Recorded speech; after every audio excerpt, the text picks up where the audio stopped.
Hello students, ఈరోజు మనము 2025 సంవత్సరంలో తెలంగాణలో జరిగినటువంటి ఎస్ఎస్సి పబ్లిక్ ఎగ్జామినేషన్లో వచ్చినటువంటి మ్యాథ్స్ పేపర్ యొక్క ఆన్సర్లను చూద్దాం. అందులో కొన్ని క్వశ్చన్లకు ఇప్పుడు ఆన్సర్ చూద్దాం మనము. అందులో మొదటి క్వశ్చన్ ఏముందంటే, ఇవన్నీ కూడా 2 మార్క్స్ క్వశ్చన్ అండి. ఇవన్నీ కూడా ఫస్ట్ సెక్షన్లో వచ్చినటువంటి క్వశ్చన్లు ఇవన్నీ కూడా. అందులో మొదటి క్వశ్చన్ ఏముందంటే, బిందువులు ఏ ఆఫ్ -6, 10, బి ఆఫ్ -4, 6 మరియు సి ఆఫ్ 3, -8 అనేటువంటి బిందువులు సరేఖ్యాలు అని చూపండి అని అడిగడం. సరేఖ్యాలు అని చూపండి. 3 బిందువులు మనకి ఇచ్చింది ఇక్కడ. ఏ ఆఫ్ -6, 10, బి ఆఫ్ -4, 6 మరియు సి ఆఫ్ 3, -8 అనే బిందువులు ఏమని చూపాలి మనం? సరేఖ్యాలని చూపాలన్నమాట. మరి యాక్చువల్గా సరేఖ్య బిందువులు అంటే మీకు తెలియాలి. యాక్చువల్గా సరేఖ్యాలు. సరేఖ్యాలు అంటే ఏమంటే, 3 లేదా అంతకంటే ఎక్కువ బిందువులు ఒకే రేఖపై ఉన్నట్లయితే, ఒకే సరళరేఖ పైన 3 లేదా అంతకంటే ఎక్కువ బిందువులు ఉంటే ఆ బిందువులు ఏమంటారంటే సరేఖ్యాలని అంటారు అనమాట. ఇది గుర్తుపెట్టుకోవాలి మీరు. సరేఖ్యాలు అంటే ఏమంటే, 3 లేదా అంతకంటే ఎక్కువ బిందువులు ఒకే సరళరేఖపై ఉంటే వాటిని ఏమంటారంటే సరేఖ్య బిందువులు అని అంటారు. లేకపోతే మనకున్నటువంటి చాప్టర్లో ఉన్నటువంటి దాని ప్రకారం ఏంటంటే, త్రిభుజ వైశాల్యం 0 అయితే, త్రిభుజం యొక్క వైశాల్యం కూడా 0 అయితే దాన్ని ఏమంటారంటే సరేఖ్య బిందువులు అని అంటారు. 3 లేదా అంతకంటే ఎక్కువ బిందువులు ఒకే సరళరేఖ పై ఏమంటారు దాన్ని సరేఖ్య బిందువులు అని అంటారు. లేకపోతే త్రిభుజ వైశాల్యం 0 అని చూపిస్తే మనము అవి కూడా సరేఖ్య బిందువులు అవుతాయి. లేదంటే ఈ బిందువుల యొక్క వాలు అనుకుంటాం మనం. ఏబి బిందువు యొక్క వాలు, బీసీ యొక్క బిందువు యొక్క వాలు, ఈ రెండు వాలులు సమానమైతే కూడా ఆ బిందువులు ఏమైతే సరేఖ్యాలు అవుతాయి అనమాట. మనకి ఇచ్చిన 2 మార్క్స్ క్వశ్చన్ కాబట్టి సింపుల్గా మనం వాలు కనుక్కుంటే వాలు సమానమని చూపిస్తే మనకు ఆన్సర్ వచ్చేస్తుంది అనమాట. అయితే చూడండి ఇక్కడ. ముందు మనం వాలు కనుక్కుందాం మనము. వాలు మరి వాలు ఫస్ట్ ఏ బిందువు ఇచ్చినట్టు ఇక్కడ మీకు ఏ బిందువు ఏముందంటే -6, 10. నెక్స్ట్ బి బిందువు ఏముందంటే -4, 6 అనమాట. ఈ రెండు బిందువుల వాలు కనుక్కుందాం మనం. మొదటి బిందువును x1, y1, రెండో బిందువును x2, y2 అనుకుందాము. అయితే వాలు సూత్రం వాలు వాలు స్లోప్ అనమాట. m = ఫార్ములా ఏంది? y2 - y1 / x2 - x1 అనమాట. m = y2 - y1 / x2 - x1 అనమాట. ఇందులో తీసుకుంటే మనము y2 మీకు ఎంత చెప్పండి? ఇక్కడ 6 ఉంది కాబట్టి 6, మైనస్ ఉంది కాబట్టి మైనస్. y1 అంటే మీకు ఎంత చెప్పండి? ఇక్కడ 10 ఉంది ఇక్కడ. 10 బై తర్వాత x2 అంటే ఎంత ఉంది ఇక్కడ? x2 అంటే -4 ఉంది, -4. ఇక్కడ మైనస్ ఉంది కాబట్టి మైనస్. మళ్ళీ మీకు x1 ఎంత ఉంది? ఇక్కడ -6 ఉంది కాబట్టి -6 అనమాట. దిస్ ఇంప్లైస్ 6 - 10 ఎంత చెప్పండి? ఇక్కడ -4 అనమాట. -4 బై ఇక్కడ -4 ఉంటుంది. ఇక్కడ మైనస్ ఇంటూ ప్లస్ అవుతుంది, ప్లస్ 6 అనమాట. ఇప్పుడు ఎంత అంటే -4 బై -4 + 2 ఎంత? 2 అనమాట. 2 ఒకట్ల 2 రెంట్ల. మొత్తం మీద మనకు వచ్చే ఆన్సర్ అంటే -2 అనమాట. ఏబి బిందువులు తీసుకుంటే వాటి యొక్క వాల్ ఎంత అంటే -2కి సమానం అనమాట. ఇది ఒకటి అయిపోయింది. తర్వాత అదేవిధంగా ఇప్పుడు బీసీ బిందువులు తీసుకుందాం మనం. ఇది ఫస్ట్. తర్వాత సెకండ్ తీసుకుంటే మనము బి బిందువు ఏముంది ఇక్కడ? -4, 6 అనమాట. అదేవిధంగా సి అనే బిందువు ఏముందంటే 3, -8 అనమాట. దీన్ని x1, y1, ఇది x2, y2 అనుకున్నాం మనం. x2, y2 అనుకున్నాము. వీటి కూడా వాలు కనుక్కుందాం మనం. వాలు ఫార్ములా మళ్ళీ మీకు తెలుసు already. y2 - y1 / x2 - x1. y2 అంటే ఎంత చెప్పండి? ఇక్కడ -8 ఉంది. ఇక్కడ చూడండి. ఇక్కడ ఏబి తీసుకున్నప్పుడు వాటి బిందువులు -6, 10 అనమాట. ఇక్కడ ఏబి తీసుకున్నప్పుడు మనము -6, 10 అనమాట. బి యొక్క బిందువులు -4, 6 అనమాట. ఇక్కడ x1, y1, x2, y2 వేరే ఉన్నాయి ఇక్కడ.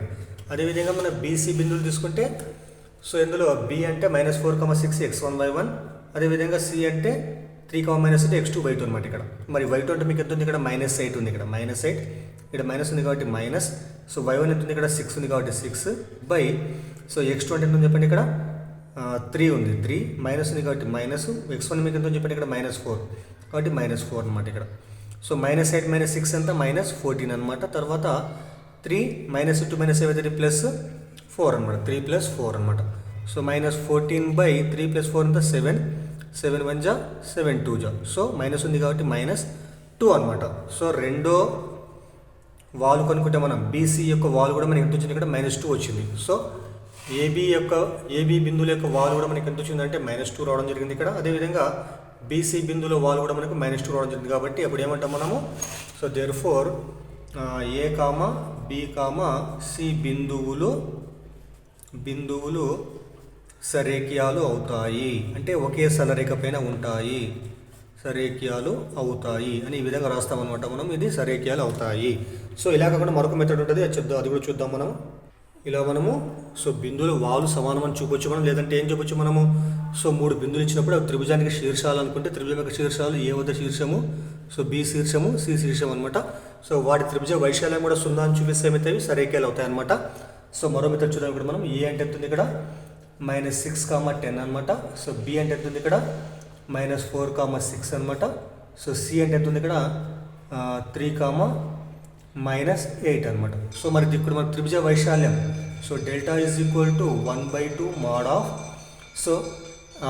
ఏబిసి 3 శీర్షాలు త్రిభుజానికి ఉన్నప్పుడు ఏ యొక్క బిందువులు x1, y1, బి యొక్క బిందువులు x2, y2, సి బిందువులు x3, y3 అయితే త్రిభుజ వైశాల్యం delta is equal to 1/2 mod of x1 into y2 minus y3 plus x2 into y3 minus y1 plus x3 into y1 minus y2 అనమాట. ఇది త్రిభుజం యొక్క వైశాల్యానికి formula అనమాట.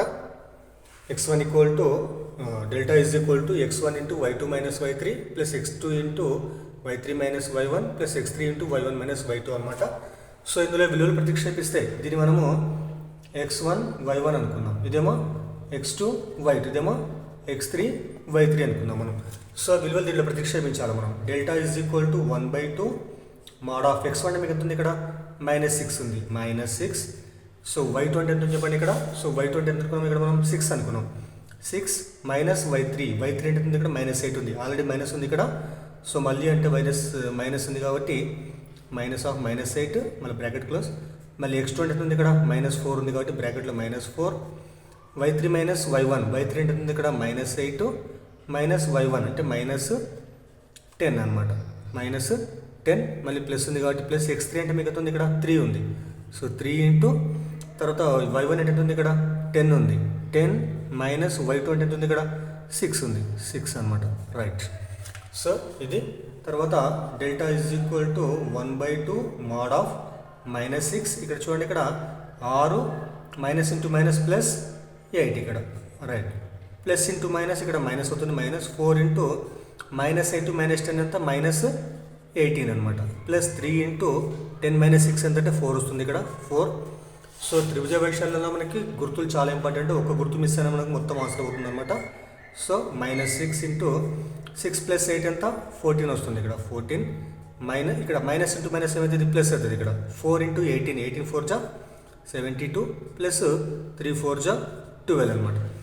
మళ్ళీ delta is equal to 1/2 mod of 14 84 అనమాట, 14 84 -84. ఇక్కడ ప్లస్ 72 ప్లస్ 12 ఎంత, plus 84 అనమాట. ఇక్కడ చూడండి ఇక్కడ 1/2 mod ఆఫ్ -84 ప్లస్ 84 రెండు కూడా మనకు క్యాన్సిల్ అయిపోతాయి కాబట్టి మనకు 0 వస్తుంది ఇక్కడ. 1/2 ఇంటూ mod ఆఫ్ 0. mod 0 అంటే ఎంత సమానం, 0కి సమానం. 1/2 ఇంటూ 0, 0 ఇంటూ 1/2 అంటే 0కి సమానం అనమాట. డెల్టా ఇక్కడ మనకి ఎంత వచ్చింది చెప్పండి, ఇక్కడ 0 వచ్చింది. త్రిభుజ వైశాల్యం మనకు 0 అయింది. కాబట్టి ఏమంటాం మనము, ఏ కామా బి కామా సి బిందువులు సరేకియాలు అవుతాయి, సరేకియాలు అవుతాయి అనమాట. ఈ విధంగా మనం స్లోప్ మనము అంటే వాలు మనము సమానం అని చూపొచ్చు, లేకపోతే త్రిభుజ వైశాల్యం కూడా 0 అని చూపిస్తే ఏబిసి బిందువులు సరేకియాలు అగును. ఈ విధంగా చేయొచ్చు అనమాట. సెకండ్ క్వశ్చన్ చూడండి. సెకండ్ క్వశ్చన్ ఏముందంటే, sin 30 degrees మరియు cos 60 degrees విలువలు మూలాలుగా గల వర్గ సమీకరణం కనుగొండి. మనకి డైరెక్ట్ క్వశ్చన్ ఇవ్వలేదు ఇక్కడ కూడా, sin 30 cos 60 ఇవ్వడం జరిగింది ఇక్కడ. మనకు తెలుసు ఆల్రెడీ. వర్గ సమీకరణానికి మొత్తం మనకి 2 మూలాలు ఉంటాయి. ఆ 2 మూలాలు ఏమంటే, ఒకటి ఆల్ఫా బీటా అనుకుంటాం కాబట్టి ఆల్ఫా బీటాలు శూన్యాలుగా లేదా మూలాలుగా, మూలాలన్నా శూన్యాలన్నా ఒకటే. మూలాలుగా గల వర్గ సమీకరణము ఫార్ములా ఏం చెప్పండి, x² minus alpha plus beta into X plus alpha beta is equal to 0 అనమాట. గుర్తుపెట్టుకోవాలా. చాలా ఇంపార్టెంట్ ఇది. x² minus alpha plus beta into X plus alpha beta is equal to 0 అనమాట.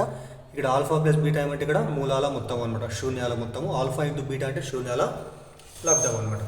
మనకి ఇచ్చినటువంటి శూన్యాలు ఏమన్నా చెప్పండి, ఇక్కడ sin 30 degrees cos 60 degrees అనమాట. ఇందులో మొదటిది ఆల్ఫా అనుకుందాం మనము. ఆల్ఫా ఈజ్ ఈక్వల్ ఎంత అంటే సైన్ 30 degrees. అదేవిధంగా సో బీటా ఎంత అంటే కాస్ 60 degrees అనమాట, కాస్ 60 degrees అనమాట.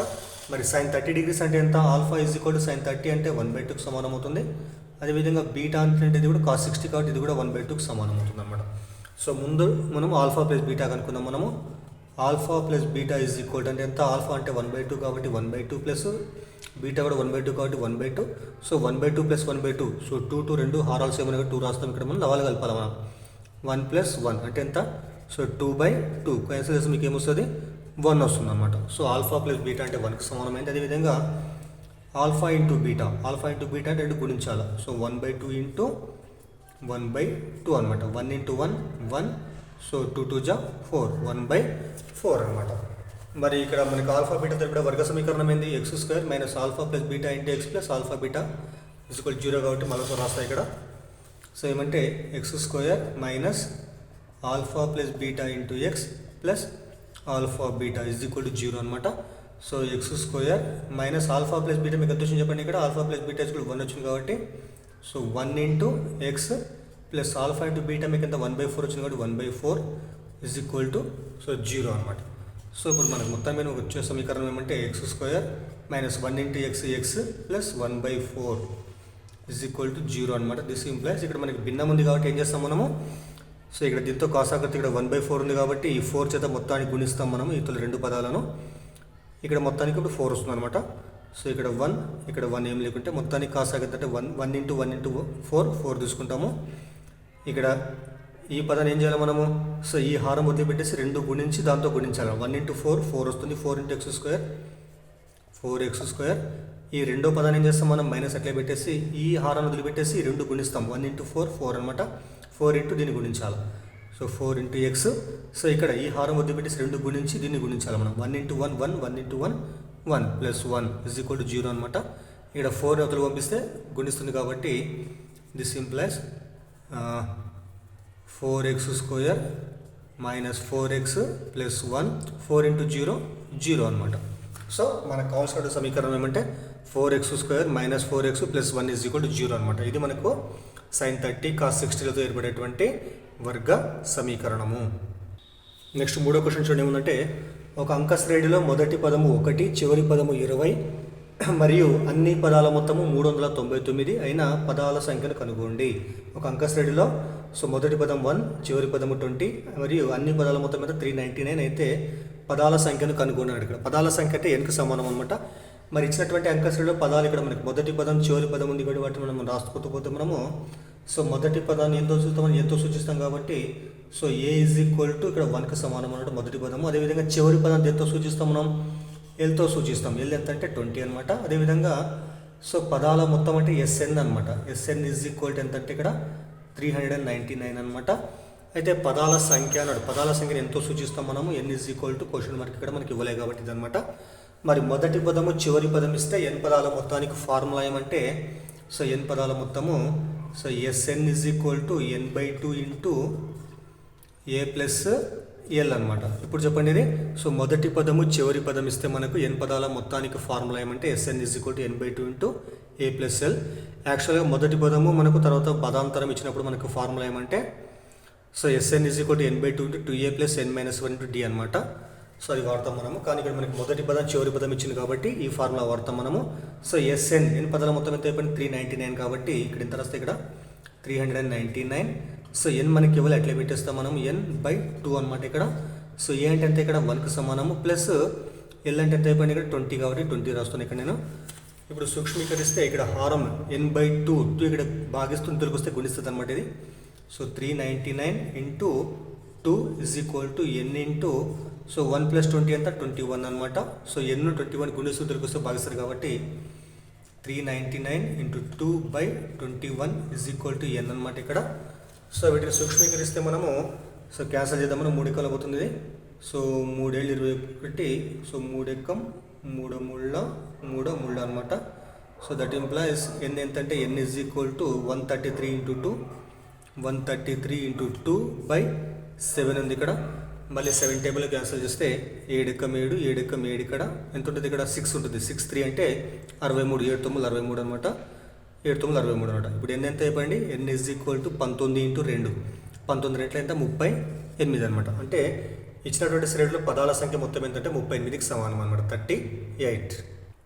నెక్స్ట్ తర్వాత క్వశ్చన్ చూడండి ఏముందంటే, సో ఒక టవర్ యొక్క అడుగు భాగం నుండి 50 మీటర్ల దూరంలో ఉన్న పరిశీలకుడు ఆ టవర్ పైకొనను 45 డిగ్రీల కోణంతో, సో ఈ కోణం ఇక్కడ ఊర్ధ్వ కోణం అనమాట, 40 డిగ్రీల ఊర్ధ్వ కోణముతో, సో ఊర్ధ్వ కోణంతో పరిశీలించాడు. ఈ సందర్భానికి పటము గీయండి అన్నాడు ఇక్కడ.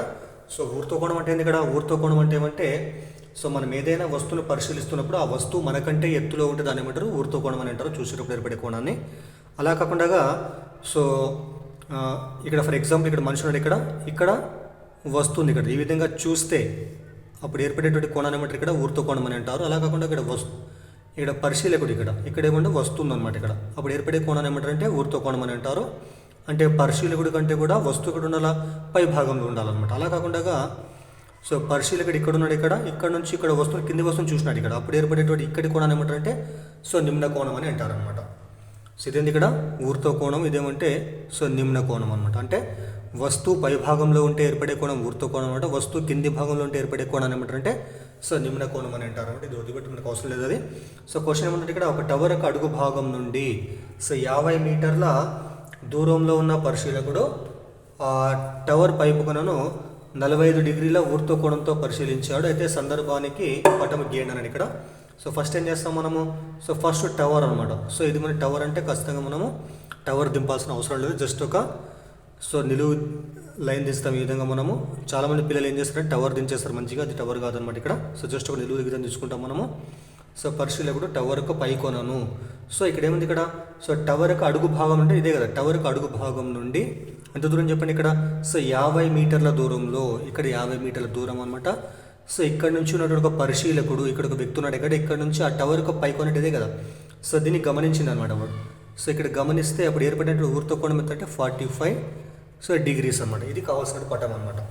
సో ఇక్కడ పరిశీలకుడు ఉన్నాడు, ఇక్కడ టవర్ ఎత్తు అనమాట. ఇదేమో పరిశీలించినటువంటి దృష్టి రేఖ అనమాట. ఇక్కడ ఏర్పడే కోణం అంటే 45 డిగ్రీస్ అనమాట.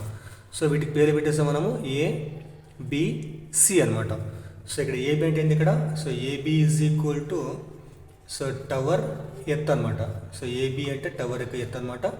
సో బీసీ ఏమంటే ఇక్కడ సో టవరు అడుగు భాగం, టవరు అడుగు భాగము నుండి పరిశీలకుడి దూరం అనమాట. పరిశీలకుడి దూరం అనమాట అది. సో టవర్ అడుగు భాగం నుండి పరిశీలకుడి దూరం అనమాట అది గుర్తుపెట్టుకోవాలా. అదేవిధంగా సో ఇక్కడ ఏర్పడిన కోణం యాంగిల్ సో బిసిఏ ఇది కూడా ఇక్కడ 45 డిగ్రీస్. ఏం చెప్పండి, ఇది ఊర్ధ్వ కోణం అనమాట. ఇది ఊర్ధ్వ కోణం అనమాట. సో ఇది దీని యొక్క ఆన్సర్ అనమాట. సో నెక్స్ట్ 5th క్వశ్చన్ చూడండి ఏముంది ఇక్కడ. సో 2 సమీకరణాలకు ఇవ్వడం జరిగింది ఇక్కడ, 2 చరరాశుల రేఖీయ సమీకరణాలు. ఇక్కడ ఫస్ట్ ఏముందంటే 3k + 1 × x + 3y - 2 = 0. అదేవిధంగా k² + 1 × x + k - 2 × y - 5 = 0 అంట.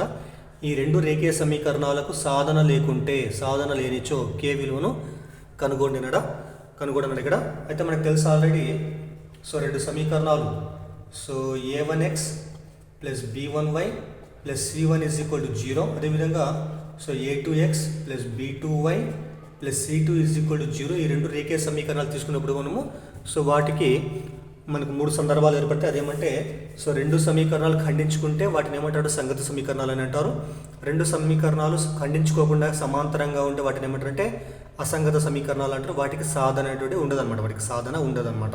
సో వాటిని ఏమంటారంటే అసంగత సమీకరణాలు అని అంటారు. అలా కాకుండా 2 సమీకరణాలు ఒకదాంతో ఒకటి ఏకీభవిస్తే అప్పుడు ఏర్పడేటువంటి సమీకరణాలు ఏమంటారంటే పరస్పర ఆధార సమీకరణాలు అని అంటారు. అప్పుడు ఏర్పడే రేఖలు ఒకదాంతో ఒకటి ఏకీభవిస్తాయి అనమాట. అది గుర్తుపెట్టుకోవాలి. ఇక్కడ ఏమంటే ఇక్కడ సాధన లేదంటే అర్థమైంది ఇక్కడ.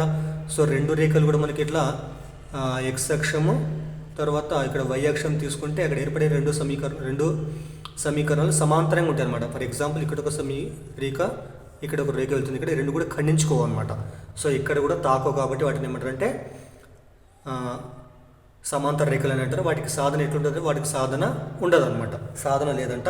సో వాటిని ఏమంటారు అసంగత సమీకరణాలు అని అంటారు. మరి అసంగత సమీకరణాలు అయినప్పుడు అప్పుడు ఏర్పడే కండిషన్ ఏమంటే so a1/a2 is equal to b1/b2 so but not equal to c1/c2 అనమాట. a1/a2 is equal to b1/b2 అవుతుంది కాబట్టి నాట్ ఈక్వల్ టు c1/c2 అనమాట.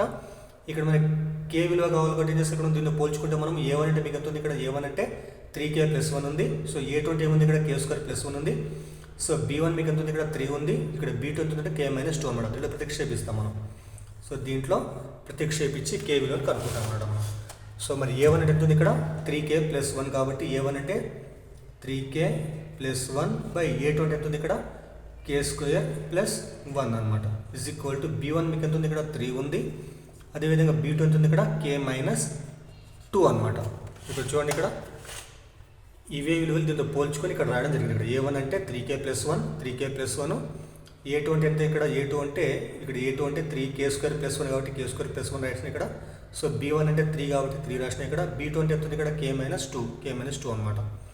సో వీటిని ఇప్పుడు సూక్ష్మీకరణ చేస్తే అంటే గుణకారం ఇక్కడ 3k + 1 into k - 2 is equal ఎంత, k² + 1 ఇంటూ 3.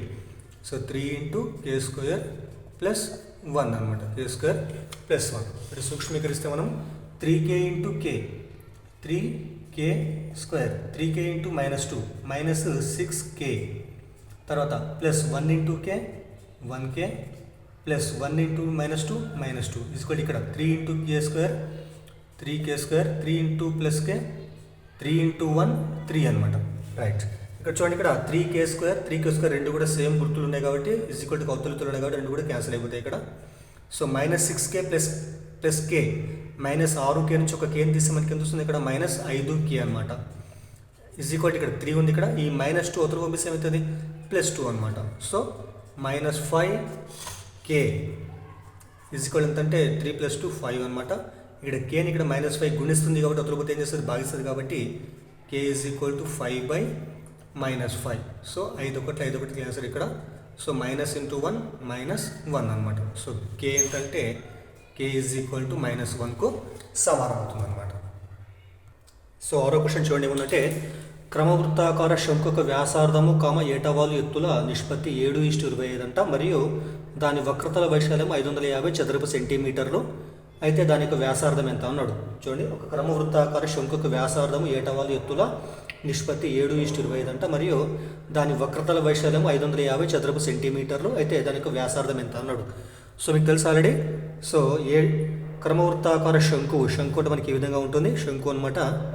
సో ఇక్కడ మనకు వాటి యొక్క కింది భాగం వృత్తాకారం ఉంటుంది. ఇక్కడ నుంచి మన కేంద్రం నుంచి ఇక్కడికి దూరం ఏమంటారంటే శంకు యొక్క వ్యాసార్థం అని అంటారు. అదేవిధంగా ఈ యొక్క శీర్షం నుండి ఈ యొక్క వృత్తం యొక్క కేంద్రానికి మధ్య దూరాన్ని ఏమంటారు దీన్ని సో ఎత్తు అంటారు. దీన్ని హెచ్తో సూచిస్తారు. ఇదేమో ఆర్ అనమాట. ఇది మరి దీని ఏమంటారు, దీన్ని ఏటవాలు ఎత్తు అంటారు. ఏటవాలు ఎత్తు మనం ఎల్తో సూచిస్తాం అనమాట. సో ఎల్ అనమాట, హెచ్ 6 ఎల్ అనమాట. అయితే 6 మరియు ఎల్లుల నిష్పత్తి. సో వ్యాసార్థం ఏటవాలు ఎత్తుల నిష్పత్తి అంటే ఇక్కడ 7:25 అనమాట. సో ఇక్కడ రాస్తాను, ఇక్కడ r/l ఈజ్ ఎంత అంటే 7:25 అనమాట. దీని నుంచి r అంటే ఏం తీసుకుంటాం మనం, ఇక్కడ నిష్పత్తి కాబట్టి ఏం చేస్తాం మనం, నిష్పత్తి పోవాలంటే సో ఏదో ఒక చర్రాశి దాన్ని గుణిస్తాం కాబట్టి 7x, తర్వాత సో ఎల్ అంటే 25x అనుకుంటాం ఉండటం మనము అనుకోని ఈ విధంగా. తర్వాత ఏటవాలు ఎత్తు వీటి యొక్క వక్రతల వైశాల్యం మీకు ఎంత ఉంది, ఇక్కడ 550 అనమాట. సో వక్రతల వైశాల్యం ఫార్ములా πrl ఈజ్ ఈక్వల్ ఎంత అంటే 550 చదరపు సెంటీమీటర్లు అనమాట ఇక్కడ. సో నెక్స్ట్ ఏం చేస్తాం, మనకి ఈ సూత్రంలో ఈ విలువలో మనం ఈ విలువలు ప్రతిక్షేపిస్తాం అనమాట మనం. సో πrl, సో π అంటే ఎంత అయిపోయింది, ఇక్కడ 22/7కి సమానము. r అంటే మనకి ఎంత వచ్చింది, ఇక్కడ 7x అనమాట. ఇంటూ ఎల్ అంటే ఎంత చెప్పండి, ఇక్కడ 25x ఈజ్ ఈక్వల్ ఎంత, ఇక్కడ 550కు సమానం అనమాట. చూడండి ఇక్కడ 7 క్యాన్సల్ చేస్తాం మనము. సో 22 × 25, సో 22 × 25 ఇంటూ ఇక్కడ x × x ఎంత, x² అనమాట. ఈజ్ ఈక్వల్ ఎంత అంటే 550. చూడండి ఇక్కడ x² ఇక్కడ ఏం చేస్తుంది, రెండు కూడా గుణిస్తున్నాయి, అవతల పోతే ఏం చేస్తే భాగిస్తాయి కాబట్టి x² ఈజ్ ఈక్వల్ ఎంత అంటే 550/22 × 25 అనమాట. క్యాన్సల్ చేద్దాం మనం. 25 × 25 25 × 50, 25 2 × 50. ఇక్కడ 5 ఉంటుంది, 5 పక్కన 0 వస్తే 50 కాబట్టి మళ్ళీ సో 25 2 అనమాట. అంటే ఎంత ఇక్కడ, సో 22/50 సో 22 అని 22 మళ్ళీ ఇక్కడ. సో క్యాన్సిల్ చేస్తే ఎంత వస్తుంది మీకు చెప్పండి ఇక్కడ. 22 క్యాన్సిల్ చేస్తే 1 వస్తుంది ఇక్కడ. సో ఈజ్ ఈక్వల్ టు 1 అనమాట. సో ఎక్స్ స్క్వేర్ ఎంత అంటే మనకు 1 వచ్చింది. దట్ ఇంప్లైస్ ఎక్స్ ఎంత అంటే అది కూడా 1 వస్తుంది అనమాట. సో మనకు వచ్చినటువంటి చరరాశి విలువ ఎంత అంటే 1 రావడం జరిగింది ఇక్కడ. మనకి ఏం కావాలి ఇప్పుడు వ్యాసార్థం కావాలి. వ్యాసార్థం ఎంత ఇక్కడ 7x అనమాట. సో వ్యాసార్థము, సో దేని వ్యాసార్థం చెప్పండి, ఇది శంకు యొక్క వ్యాసార్థము. ఆర్ ఇజ్ ఈక్వల్ ఎంత 7x అనుకున్నాం మనము. 7 ఇంటూ ఎక్స్ అంటే 1 కాబట్టి 1 ఇక్కడ. 7 ఇంటూ 1 7 సెంటీమీటర్స్ అనమాట. సో ఆర్ ఇజ్ ఈక్వల్ ఎంత అంటే 7 సెంటీమీటర్స్. ఏట వాళ్ళకి ఎంత ఇక్కడ 25x కాబట్టి 25 ఇంటూ 1 25 సెంటీమీటర్స్ అనమాట. Okay, thank you. ఇవన్నీ కూడా 2 మార్క్స్ క్వశ్చన్ ఇవన్నీ కూడా. సో మిగతావి మళ్ళీ ఒక వీడియోలో చూడడం జరుగుతుంది మనము. సో మీకు అందరికీ కూడా క్లియర్గా చెప్పడం జరిగింది ఇక్కడ. ఎందుకంటే సో ఈసారిగా నెక్స్ట్ వచ్చేటువంటి విద్యార్థులకు కానీ అవసరం మనకు ఉపయోగపడే విధంగా అనమాట. సో ఎందుకు నాకు సంబంధించిన టాపిక్ చెప్తే మనకు విద్యార్థులకు బాగా గుర్తుంటుంది కాబట్టి సో ఎక్స్ప్లెయిన్ చేయడం జరిగింది అనమాట ఇక్కడ. Thank you.